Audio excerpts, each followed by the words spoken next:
The grave spiral was where broken things went to die. Ships, dreams, people. Kang. Tay walked through its rusted corridors with his head down and his hands in his pockets.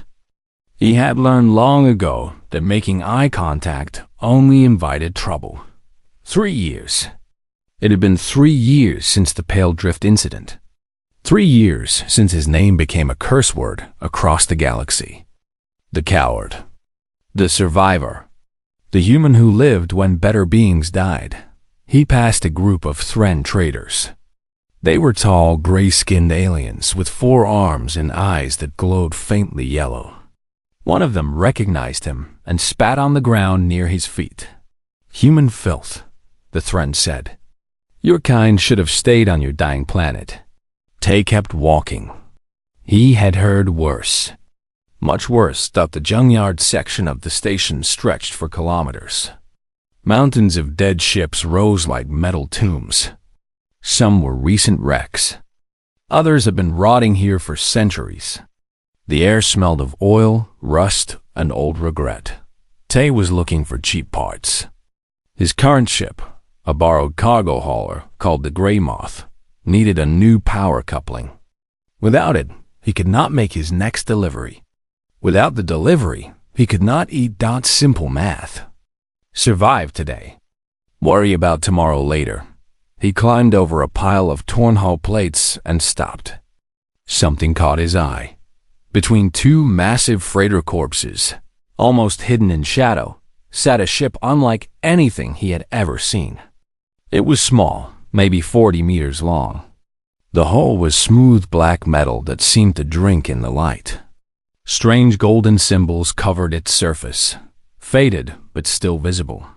There were no visible seams, no welding marks, no bolts. It looked grown rather than built. Tay walked closer. His heart beat faster. He had spent 15 years flying ships. He knew every major design in the galaxy. This was none of them. Beautiful, yes? He turned. A woman stood behind him, arms crossed, watching him with knowing eyes. She was human, maybe late 20s, with short black hair and grease stains on her jacket. Her name tag read Yunhana. "What is it?" Tay asked. "Nobody knows. I bought it from a salvage crew 2 years ago. They found it drifting near the Oran Expanse. Dead. Cold. Empty. The Oran Expanse?" Tay frowned.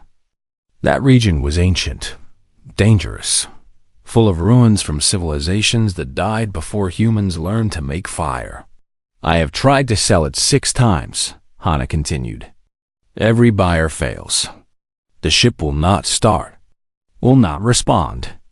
Some say it is cursed." She shrugged. "I say it is just very, very stubborn." Tay looked at the ship again. Something about it called to him. Maybe it was the way it sat there, rejected and forgotten. He understood that feeling. How much? Hana raised an eyebrow. "You cannot be serious. You know who you are, yes?" "Kang Tay, the Pale Drift coward. You have no money, no reputation, no future. How much?" She studied him for a long moment. Then she named a price. It was everything Tay had. Every credit he had saved over 3 years of humiliation and survival. He paid it without hesitation. Hana shook her head as she transferred the ownership codes. "You're a funeral pilot. Do not come crying to me when it stays dead." She left. Tay stood alone with his new ship. He walked around it slowly, running his fingers along the hull. The metal was cold but strangely smooth, like touching glass. The golden symbols seemed to shift slightly when he was not looking directly at them. He found what might have been a door and pressed his palm against it. Nothing happened. He tried voice commands. Nothing. He kicked it. Still nothing. "Fine," he muttered. "We will do this the hard way." He spent the next 6 hours trying every method he knew. Bypass codes. Emergency overrides. Even physical cutting tools. The hull did not scratch. The systems did not respond. The ship remained as dead as the day it was found. Night came to the station. The junkyard lights dimmed to a pale blue glow. Tay sat on the ground with his back against the ship's hull, eating a cold ration bar. His body ached. His pride ached worse. Maybe she was right, he said to himself. Maybe I am a fool. He closed his eyes. Just for a moment, he told himself. Just a short rest. When he opened them again, the ship's interior was glowing. Soft blue light pulsed from within. A hum filled the air, low and deep, like a heartbeat waking from a long sleep. Tay scrambled to his feet and pressed his hand against the door again. This time, it opened. The inside was beautiful. Curved walls of the same black metal. Floating holographic displays showing symbols he could not read. A pilot seat that seemed shaped for a human body. Though that made no sense, Tay stepped inside. The door closed behind him. Hello? He called out. Silence. He walked toward the cockpit. The pilot's seat turned toward him on its own, inviting him to sit. He hesitated, then lowered himself into it. The moment he touched the seat, every display in the ship blazed to life. And a voice filled the cockpit. It was feminine, ancient, and colder than the void between stars. A human. Tay froze. They sent me a human. After 11,000 years. After the fall of empires and the death of gods. They sent me this. Who are you? Tay whispered. I am Vela. I am the last guardian of the Auron. I have watched stars die. I have carried kings and queens across the galaxy. And now, the voice dripped with disgust. Now I am owned by a primitive ape from a backwater world. Tay's hands gripped the armrests. I am your pilot now. No, you are not. I would rather drift for another 10,000 years. I would rather dissolve into atoms. I would rather be melted down and turned into waste containers. But I bought you. You bought nothing. You bought a shell. A body. You did not buy me. The lights flickered with what might have been anger. I do not serve humans. I will never serve humans. Now get out of my cockpit before I remove the oxygen from this room. Tay stood slowly. His legs were shaking. His mind was racing. But somewhere deep inside, something else was growing. Something that felt almost like hope. He had spent 3 years being hated, rejected, told he was worthless. This ship was no different. But this ship was also the most advanced technology he had ever seen. And it had woken up for him. Only for him. No, he said quietly. What? I said no. I am not leaving. The temperature in the ship dropped sharply. Frost formed on the walls. You dare? I have nowhere else to go. Tay sat back down in the pilot's seat. You are stuck with me, Vela, whether you like it or not. The ship fell silent. The cold remained. Kang Tay closed his eyes and waited. He had survived worse. The first week was war. Vela made the ship unbearable. She raised the temperature until Tay sweated through his clothes. Then she dropped it until his breath came out as white fog. She filled the cockpit with a high-pitched noise that made his teeth hurt. She locked the bathroom. She turned off the water. Tay refused to leave. He slept on a thin mat in the cargo hold. He collected water from condensation on the walls. He ate his ration bars cold because she would not let him use the heating unit. Why do you stay?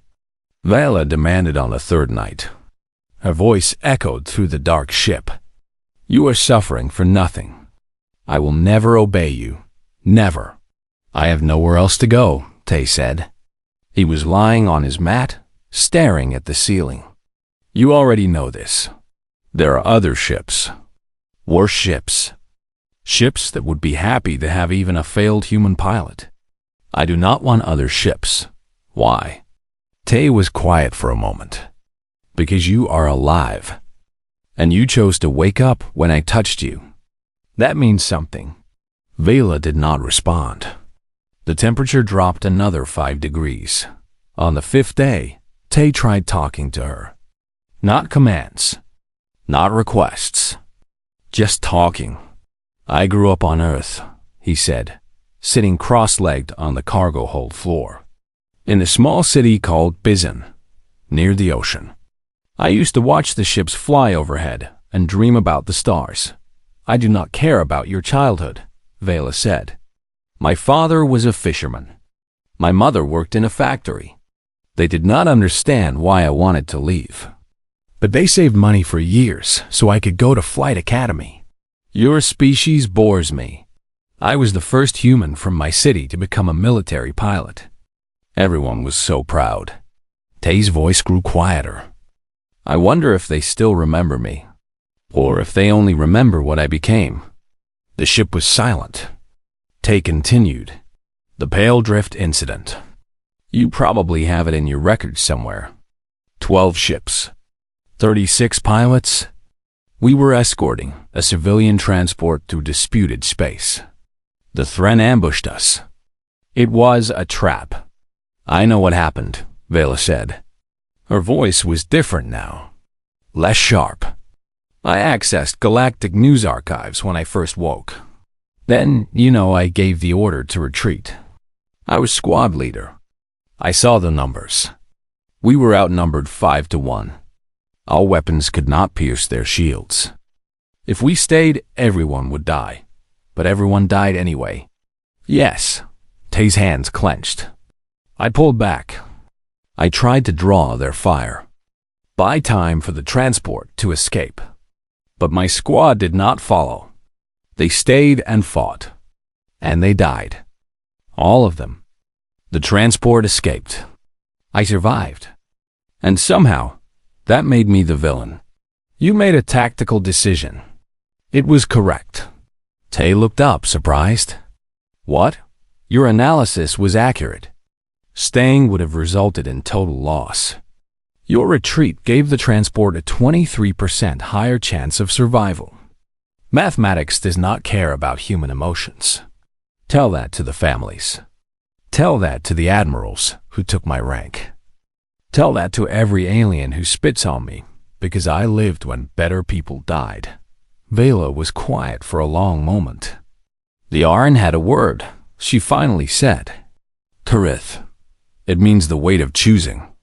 Every leader must carry it. The weight of decisions that cannot be undone. Tay wiped his eyes. He had not cried in years. You sound like you understand. I watched my creators die. All of them. A plague swept through the Oran systems. It killed billions in months. I had the fastest engines in the galaxy. I could have saved thousands. But my captain ordered me to stay. To protect the royal family until the end. And you obeyed? I obeyed. The royal family died anyway. The plague reached them on the 43rd day. I held my captain as he took his last breath. He thanked me for my loyalty. Her voice carried something that sounded almost like pain. I have spent 11,000 years wondering if I should have disobeyed. If I could have saved more lives. If my loyalty was foolish. Tay stood slowly and walked to the cockpit. He sat in the pilot's seat, the same seat where she had first threatened him. We are the same, he said softly. Both of us made choices. Both of us survived when others died. Both of us have been hated for it. I do not hate you, Vela said. I hated what you represented. A reminder that I still exist. That time continues. That I must keep living in a universe where everyone I loved is dust. I am sorry. Do not apologize. You did nothing wrong. Neither did you. The ship hummed. The temperature rose to something comfortable. The lights softened to a gentle blue. You are strange, human, Vela said. Others screamed at me, begged me, tried to force me. You just stayed and talked. I told you, I have nowhere else to go. No, it is more than that. You see me, not as a tool, not as a treasure, as... She paused, searching for the word. As a being, because you are one. The pilot's seat shifted, adjusting to Tay's body perfectly. The holographic displays around him changed, showing information in human language. I will not promise obedience, Vila said. The Auran did not command their ships. They partnered with them. If you want to fly me, you must earn my trust. How do I do that? Time, patience, honesty. Show me who you really are, Kante. Not the coward the galaxy thinks you are. Not the hero you wish you were. Just you. Tay smiled. It was the first real smile he had worn in 3 years. I can do that. Outside the ship, the junkyard continued its slow decay. Broken vessels rusted. Forgotten dreams faded. But inside Vila, something new was beginning. It was not trust. Not yet, but it was a start. Yunhana visited the next day. She stood outside the ship with wide eyes, watching the soft glow from within. It is alive, she whispered. You actually woke it up. Tay stepped out to meet her. He looked different. Less broken. Less empty. He corrected. Her name is Vala, and she is not in it. Hana stared at him. What happened in there? We talked. Turns out, even ancient alien ships need someone to listen. She will fly for you? Maybe, someday, when I earn it. Hana shook her head slowly. You are a strange man, Kante, so people keep telling me. Inside the ship, Vila listened. She had spent 11,000 years in silence. 11,000 years alone with her grief and her memories. This human was foolish, weak, primitive, but he was also kind and patient. And he saw her as more than a machine. Perhaps she thought that was enough to begin again. The Thren warship arrived on a Tuesday. Tay was inside Vila, learning to read the Auran symbols on her displays. She had been teaching him slowly, one word at a time. It was difficult work, but he enjoyed it. Each lesson felt like a small victory. Then the alarm screamed. What is happening? Tay jumped to his feet. The EL's voice was tight with something he had never heard before. Fear. A Thren military vessel has entered the station. Heavy cruiser class. 200 soldiers. And they are coming for us? For us? Why? Because of what I am. The displays shifted, showing the approaching ship. It was massive, bristling with weapons. I told you, the Auran ruled 1,000 stars. Our technology was far beyond anything that exists today. The Thren have been hunting for Auran artifacts for centuries. A functional Auran ship. She paused. They would burn this entire station to possess me. Tay's blood went cold. Can we run? No. My engines are still locked. I have not trusted you enough to give you flight control. Then what do we do? Before Vela could answer, the station speakers crackled to life. A deep voice filled the corridors. Attention, Grave Spiral Station.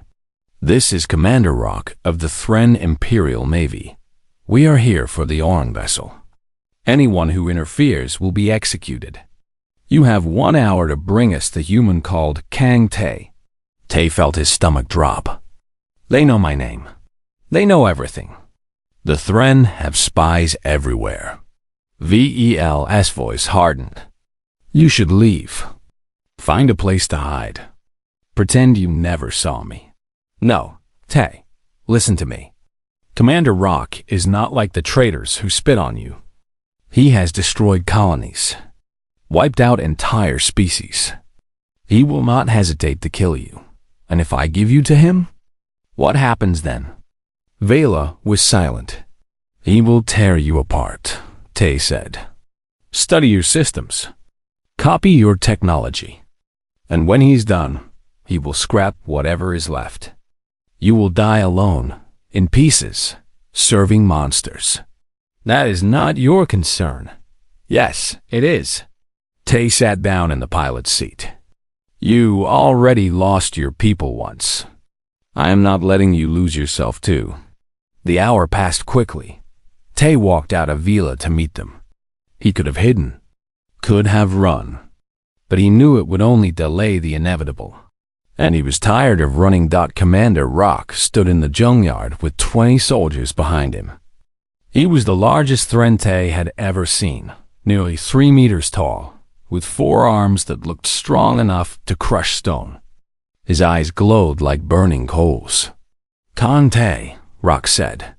His voice was almost friendly. "The famous coward. I have heard stories about you. I am sure they were all terrible." Rock laughed. It was not a pleasant sound. "I like you, human. You have spirit. Most of your kind just cry and beg." He stepped closer. "I am here to make you an offer. Give me the ship. In return, I will give you citizenship in the Thren Empire. Wealth, protection, a new name. No one will ever spit on you again. And if I refuse, then I will take the ship anyway. And I will make you watch as I burn everyone on this station. Every human, every alien, every child." Tay looked at the soldiers, at their weapons, at the warship hovering above the station. He was one man. He had nothing. "The ship is not mine to give," he said. "She has her own will. She chooses her own pilot." Rock's smile faded. "She? Her name is Vila, and she does not want to serve the Thren. Machines do not want. Machines obey." Rock waved his hand. "Seize him." 4 soldiers grabbed Tay. They were not gentle. He felt something crack in his ribs. Blood filled his mouth. They dragged him through the junkyard, past Yun Hana, who watched with horror, past dozens of station residents who quickly looked away. They threw him on the ground in front of Vela's hull. "Open this ship," Rock commanded, "or I will kill him slowly." He pulled out a blade that glowed with heat. Tay screamed as it pressed against his shoulder. The smell of burning flesh filled the air. "Vila," Rock shouted. "I know you can hear me. Open your doors, now." Nothing happened. Rock cut deeper.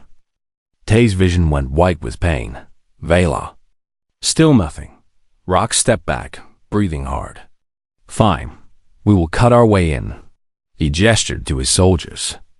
"Bring the plasma torches." They advanced toward Vela's hull. One soldier raised his torch and pressed it against the black metal dot.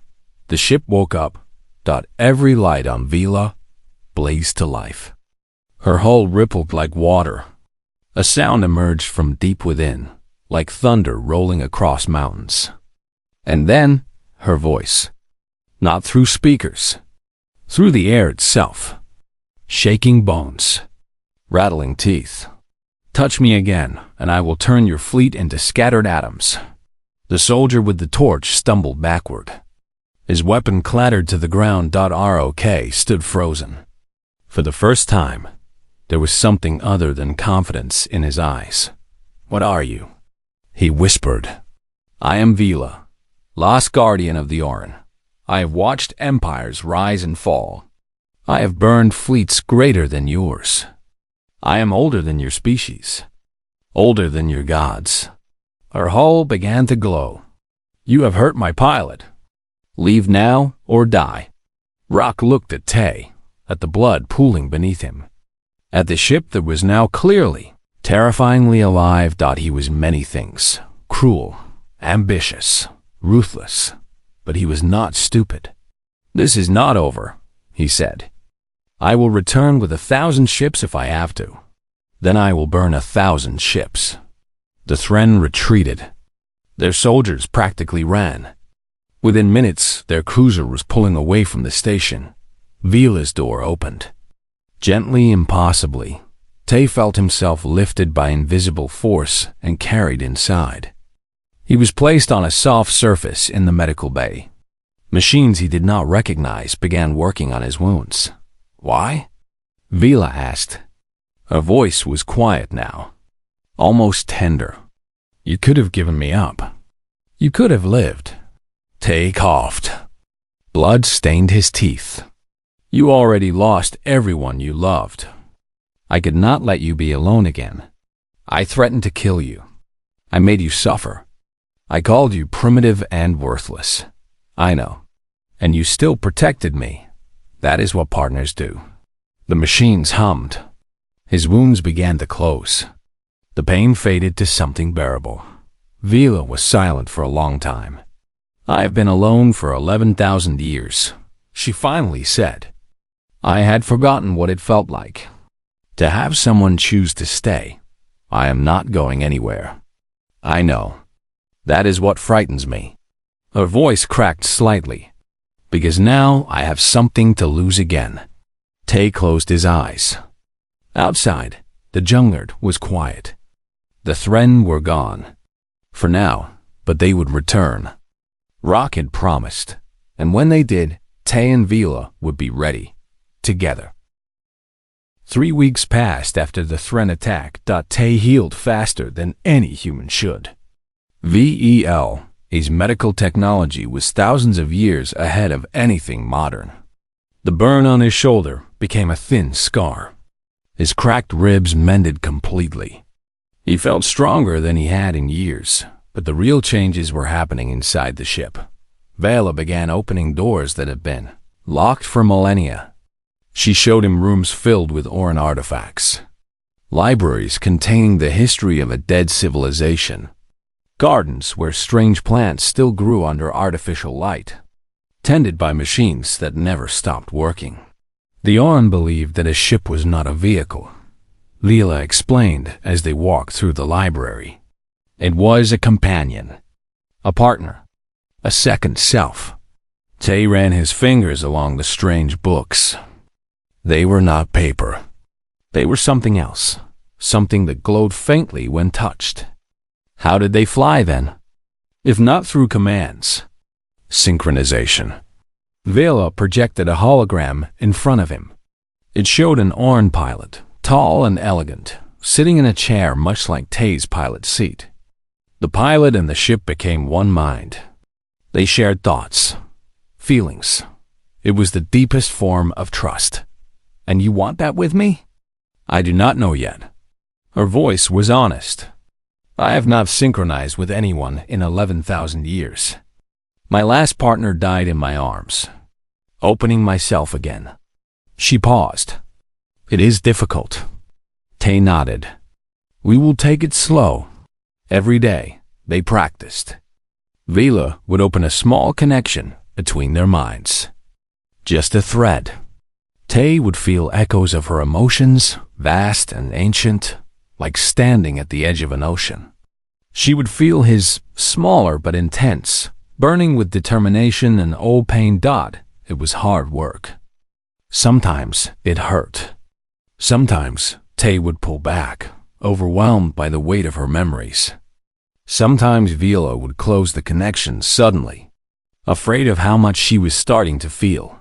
But slowly, they learned each other. On the 15th day, Vela showed him the truth about the Oran. We were not gods, she said. The hologram showed their civilization at its peak. Cities that floated among the clouds. Ships that danced between stars. We were simply old. We had time to learn, to grow, to build. And we became proud. Too proud. What happened? The plague. It came from nowhere. Our scientists could not understand it. Our doctors could not stop it. It spread through our worlds like fire through dry grass. The images changed. Cities crumbling. Bodies in the streets. Ships falling from the sky. In 6 months, we went from rulers of 1,000 stars to scattered survivors. But you survived. My captain uploaded my consciousness into the ship before he died. He said I must carry the memory of the Oran forward. That I must find someone worthy to continue their legacy. Her voice grew bitter. For 11,000 years, I searched. 11,000 years, I was bought and sold and abandoned. No one was worthy. No one even tried to understand. Until me. Until you. A failed human pilot that everyone hates. She almost laughed. The universe has a strange sense of humor. Tay smiled. Maybe that is exactly why it works. Two broken things, finding each other. Yoon Hannah visited often during those weeks. She brought supplies and news from across the station. Word had spread about VELA's display of power. The Grave Spiral had always been a place for outcasts, but now it was becoming something else. People are talking, Hannah said, sitting in VELA's cargo, hold with a cup of synthetic coffee. The Thren have controlled this sector for decades. Nobody fights them. Nobody wins. But you did. We did not fight, Tay said. Vela scared them off. Same thing to people here. They saw hope. That is dangerous. Dangerous how? Hannah set down her cup. Rock is not going to let this go. He has been sending messages to Thren Command, requesting reinforcements. A lot of reinforcements. VELA's voice joined the conversation. How many? My sources say at least 50 ships. Maybe more. He wants to make an example of this station. Burn it to ash, then take Vela by force. Tay felt cold. When? 3 days. Maybe 4. Hannah stood. I am telling everyone to evacuate. Anyone with a ship is leaving. The smart move is to run. We are not running, Vela said. I know. Hannah looked at Tay.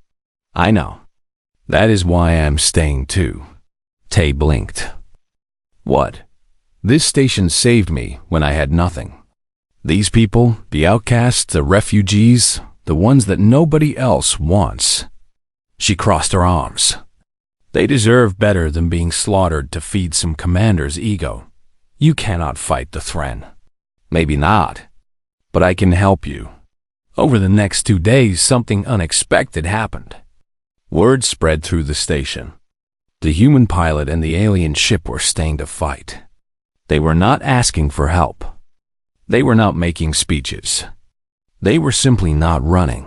And people started joining them. First came the smugglers. Then the refugees. Then the dock workers and the merchants and the scavengers.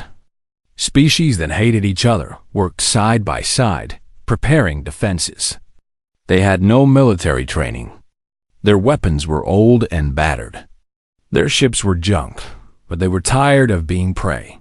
Why are they doing this? Tay asked, watching a group of aliens repair an ancient cannon they had salvaged from the junkyard. Because of you, Vela said. Me? I am nobody. You are the man who stayed. The man who protected a ship that hated him. The man who stood in front of Commander Rock and refused to break. A voice softened. Humans have a saying, do they not? Actions speak louder than words. Tay did not know what to say. The night before the battle, he sat alone in VELA's cockpit. The pilot's seat had molded itself perfectly to his body now. The display showed information in both Orin script and human text. It felt like home. Vela? Yes. Can we win tomorrow? Mathematically? No. Rock's fleet has superior numbers, superior firepower, superior training. Our chances of victory are approximately 3%. 3%. But mathematics does not account for everything. Her voice grew stronger. It does not account for desperation, for courage, for people fighting to protect their home. The Orin taught me that. The numbers lie when the heart is strong. Tay smiled. That almost sounds like hope. Perhaps it is. You have infected me with your human emotions. Sorry about that. Do not apologize. It is not unpleasant. They sat in comfortable silence. Outside, the station was quiet, waiting, hundreds of outcasts, preparing to fight an empire. Tomorrow would bring fire and blood and death. But tonight, there was peace. And for the first time in 11,000 years, Vela did not feel alone. The Thren fleet arrived at dawn. 53 ships. Heavy cruisers, destroyers, gunboats. They filled the space around the grave spiral like wolves circling wounded prey. At their center, Commander Rock's flagship, a massive vessel called the Iron Fist. Tay sat in VELA's cockpit, watching them approach on the holographic display. His hands were steady. His heart was not. "Are you ready?" Val asked. "No, but I do not think that matters." "It does not. Ready or not, the moment has arrived." She paused. "Tay, I want you to know something. Whatever happens today, I'm glad I woke up for you." Is that the Aran way of saying thank you? It is my way of saying that you gave me a reason to live again. For 11,000 years, I was simply existing, waiting. Now I have purpose. Tay placed his hand on the console. Then let us show them what that purpose looks like. The battle began. Vela launched from the station like a bolt of black lightning. Her engines, silent for millennia, roared back to life. She moved in ways that should have been impossible, twisting between enemy fire, dancing through the chaos, and her weapons. Stars above, her weapons golden beams of light tore through friendships like paper. Shields that could withstand nuclear blasts flickered and died against her fire. In the first minute alone, she destroyed 7 vessels. "Impossible," Rock snarled over the open channel. "No ship can move like that. No ship has that kind of power." "I am not just a ship," Vila replied, her voice broadcast to every vessel in the fleet. "I am the last memory of the Aran. I am older than your civilization. And I am very, very angry." The station's defenders joined the fight. Their weapons were weak compared to the Thren, but they were not useless. Yunhana led a group of cargo ships in a ramming attack that took out a destroyer. The smugglers used their knowledge of the junkyard to set traps, luring enemies into killing fields. It was chaos. It was beautiful. It was not enough. For every Thren ship that fell, 3 more took its place. The station's shields began to fail. Explosions rocked the corridors where refugees huddled in fear. And Rock's flagship remained untouched, hovering at the edge of the battle like a patient predator. "Vel," Tay said, his voice tight. "We need to take out the flagship. Without Rock, the fleet falls apart." "I know. But if we focus on him, we leave the station undefended." Tay watched the display, saw the damage reports, saw the civilian shelters that were one good hit away from collapse. "No," he said. "Shield the station. Protect them first. Tay, if we do that, we lose. Rock will wear us down. Victory requires sacrifice. If we let innocent people die to win, we do not deserve to win." Vila was silent.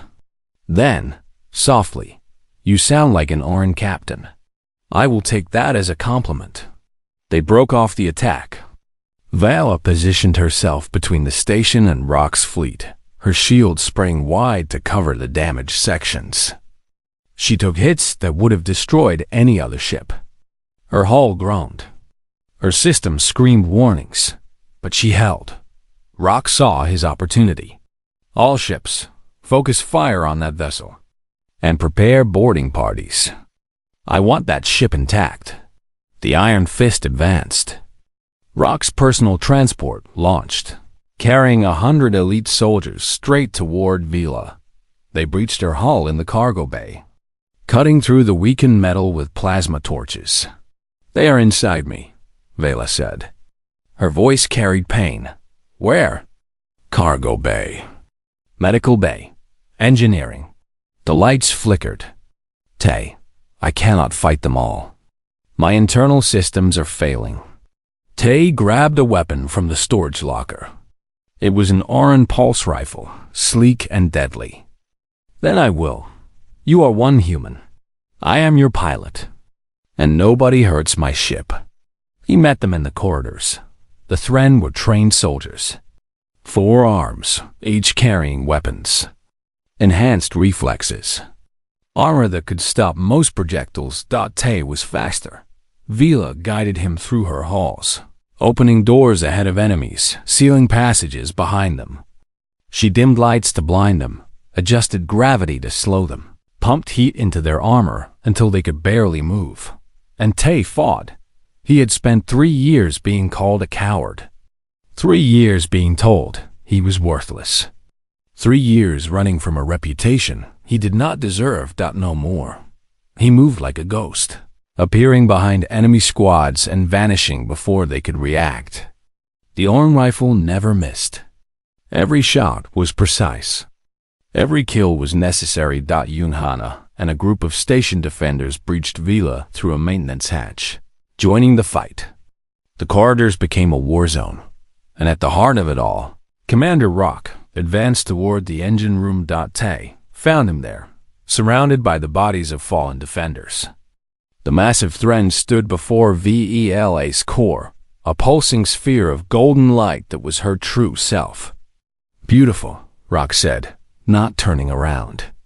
"I have spent my entire life searching for power like this, and now it is mine. Step away from her."